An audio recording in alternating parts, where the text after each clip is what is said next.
Hello there, traveler. I am Leonardo MacLeod from the Clan MacLeod. But long ago, I was known as Ask, the first man created by the gods themselves. And I am here today to tell you about the end of all. So please, Stay a while and listen. Ragnarok is a series of apocalyptic events that will culminate in the end of all. While other stories narrate events that have already happened, this one tells us what is yet to come. The frost giants and fire giants will go to war against the gods, and the battle will lead to the total destruction of the planet, which will be submerged in water. One of the distinguishing features of northern cultures is that people have always believed that the gods belong to a finite race. It was argued that the Aesir had a beginning and therefore must have an end. And as they were born of a mixture of divine and giant elements, and are therefore imperfect, they carry the gene of death with them. And, like men, they are bound to suffer physical death in order to achieve spiritual immortality. For the Vikings, Ragnarok is like a kind of prophecy that will come true sooner or later at an unknown time, which is very convenient, right? If in fact Ragnarok one day will arrive, that is, that the chaos and destruction are inevitable, it is understandable that the ancient people were overcome by some feeling of desolation and conformity. However, this was not the position that the Vikings had in relation to the inevitable death. The position was to strive for our actions to be noble and honorable and not to be taken by fear. There are different versions of Ragnarok. In some of them, the events represent the ultimate end of the cosmos. In others, there is rebirth, the decline of the gods. The Aesir tolerated the presence of evil, personified by Loki among them. They were weak and followed Loki's advice, allowing him to involve them in all sorts of difficulties, from which they could only break free at the price of part of their virtue or peace. In addition, they allowed Loki to gain so much ascendance over them that he had no scruples about robbing them of their dearest purity or innocence, personified by Balder the Good. Too late, the gods will realize how bad this spirit that has found a home among them. And too late, they will banish Loki to Midgard, where men, following the example of the gods, will hear his teachings and will be corrupted by his sinister influence. Seeing that crime is rampant and all good is being banished from Midgard, the gods will realize that the prophecies uttered in times long forgotten are about to be fulfilled, and that the shadow of Ragnarok, the twilight of the gods, is upon them. Sun and money, paled in horror, will drive their cars along designed paths, looking with fear at the pursuing wolves that will soon overtake and devour them. And while their smiles disappear, Midgard will be sad and cold, and the terrible Fimbul winter will begin. Then the snow will fall from the 4 points of the compass at once. The sharp winds will come from the north, and all of Midgard will be covered in a thick layer of ice. This severe winter will last for 3 whole seasons without interruption and will be followed by another 3 seasons, equally severe, during which all the joy will disappear from Midgard's face and the crimes of men will increase with great speed, while in the general struggle for life, the last feelings of humanity and compassion will disappear. In the dark corners of the Iron Forest, the giantesses Yarn Saxa and or Angry Buddha diligently feed the wolves Hati, Skoll, and Managar, Fenrir's cubs, with the bone marrow of murderers and adulterers. And such is the abundance of these vile crimes that the almost insatiable monsters will never be without food. Day after day, they will gain strength to pursue sun and money, and will finally reach out and devour them, flooding Midgard with the blood that will drip from their jaws. In the face of this terrible calamity, the whole earth will tremble. The terrified stars will fall from the heavens, and Loki, Fenrir, and Garn, renewing their efforts, will break their chains and will hurry to seek their revenge. At the same moment, the dragon Nidhogg will gnaw the root of Yggdrasil, and the tree will tremble to the highest branch.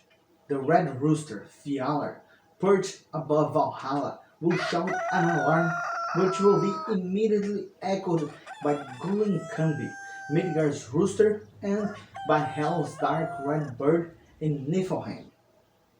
Heimdall, observing these menacing omens and hearing the rooster's shriek, will immediately put Gialar's horn on his lip and blew the long-awaited warning, which will be heard by everyone. At the first sound of this demonstration, the Aesir and Vanir and Inheriars will leap from their golden sofas and will bravely emerge from the great room, armed for the oncoming fight. And, mounting their impatient steeds, will gallop across the trembled rainbow bridge to the vast field of Vigrid, where, as Vafthrudnir had predicted long before, the last battle must take place. The terrible serpent of Midgard, Jormungand, will be awakened by the general's disturbance, and, with immense contortions and much uproar, it will leave the seas revolted, and with enormous waves, as never happened in the depths of the ocean. Then she will drag herself to land and will join the dreadful battle in which she will play a prominent role. One of the great waves provoked by Jormungand's efforts will put Naglfar, the fatal ship, built with the nails of the dead whose relatives had failed in their duties, into the water. As soon as the ship reached the water, Loki will embark on it with Muspelheim's army and will lead it boldly over the stormy waters to the site of the conflict. However, this is not the only ship bound to Vigrid.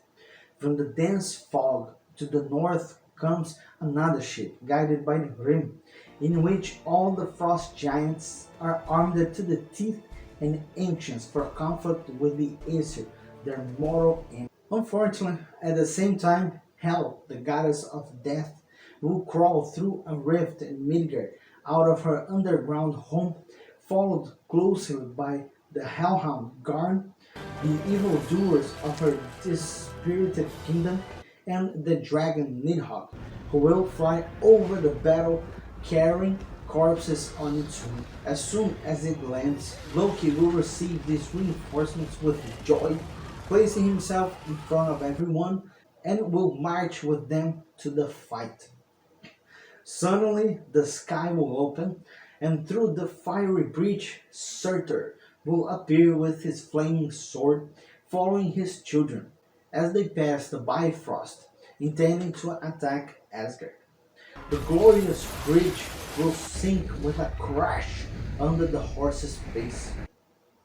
The gods will know full well that their end will be near, and that their weakness and lack of vision will put them at a great disadvantage, as Odin has only one eye, Tyr only one hand, and Frey nothing but a deer horn to defend himself with, instead of his invincible sword. However, the Aesir will not show signs of despair, but as true gods of the northern battle, they will put on their richest cloths and will ride happily to the battlefield.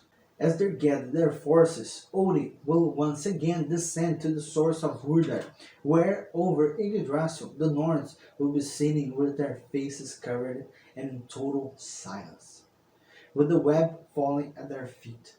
Once again, the father of the gods will whisper mysterious words to Mimir. Afterwards, he will mount Sleipnir again and return to the battle. The great battle. The combatants will be gathered in the vast plain of Vigrid. On one side, there will be the stern and calm faces of Aesir, Vanir, and Inherior. On the other side, the hosts of Surtur, the Frost Giants, the Pale Army of Hel, and Loki and their fearsome followers, Garn, Fenrir, and Jormungand. The last two sending fire and smoke and exhaling clouds of harmful and deadly vapors, which will fill the entire sky and the earth with their poisonous breath.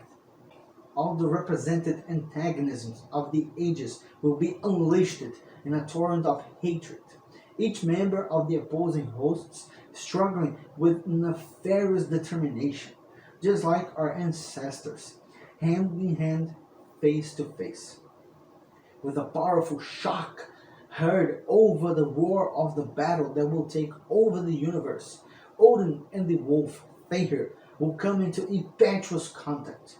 Meanwhile, Thor will attack the Midgard snake, and Tyr will face the dog Garm. Frey will grapple with Surtur, Heimdall with Loki, whom he had once defeated, and the rest of the gods and all inheritors will face enemies equally worthy of their courage. But despite their daily preparation in the heavenly city, Valhalla's army is bound to succumb, and Odin is among the first of the most brilliant to be killed. Not even the great courage and powerful attributes of the great god will be able to withstand the tide of evil personified by the wolf Fenrir. At each successive moment in the fight, its colossal size will assume greater proportions until, finally, its jaw will open wide and cover the entire space between heaven and earth. And the filthy monster will plunge fiercely over the father of the gods and swallow him whole with his hideous mouth. None of the gods will be able to help Odin at that critical moment, as it will be a time of painful trials for everyone. Frey will make heroic efforts, but Surtur's flaming sword will finally deliver a death blow. In his fight with the archenemy Loki, Heimdall will do better, but his final conquest will be very expensive, as he too will drop dead. The fight between Tyr and Garn will have the same tragic end. And Thor, after a terrible encounter with the Midgard serpent, after killing it with a blow from Mjolnir, will take 9 steps back and drown in the flood of poison that will gush from the jaws of the dying monster. Vidar will come running from a distant part of the plain to avenge the death of his powerful father, and the predicted destruction will fall on Fenrir, whose lower jaw will feel the impact of the powerful boot that is reserved for that day.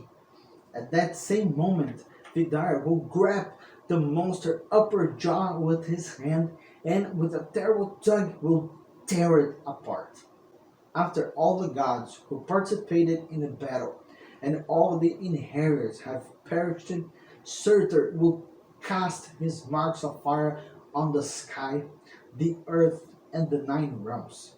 The furious flames will envelop the trunks of Yggdrasil and will reach the golden palaces of the gods, which will be totally consumed. All the green on earth will be also destroyed, and the heat will make all the waters boil and bubble.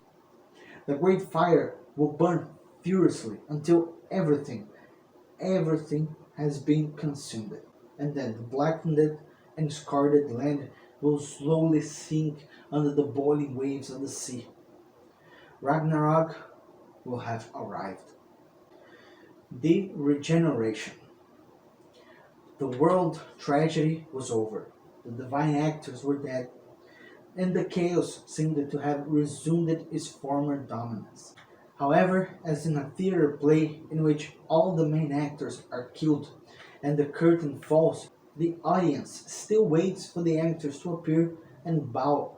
And so the ancient races of the north imagined that, having all the evil perished in the flames of Surtur, goodness will be reborn from general ruin to resume its dominion over everything, and some of the gods will return to dwell in heaven forever.